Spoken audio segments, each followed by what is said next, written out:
hari ini kita lagi tafakur alam nih. Tafakur alam kali ini kita lagi ada di Pantai Lemaru.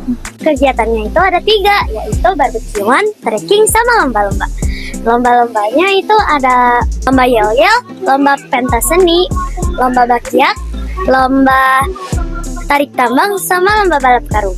Kita bisa sambil belajar masak. Iya, seru banget ya, seru banget.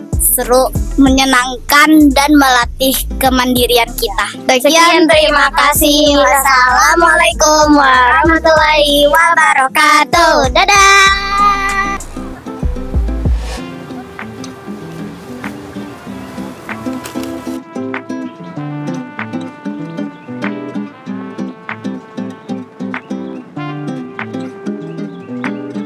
Biasa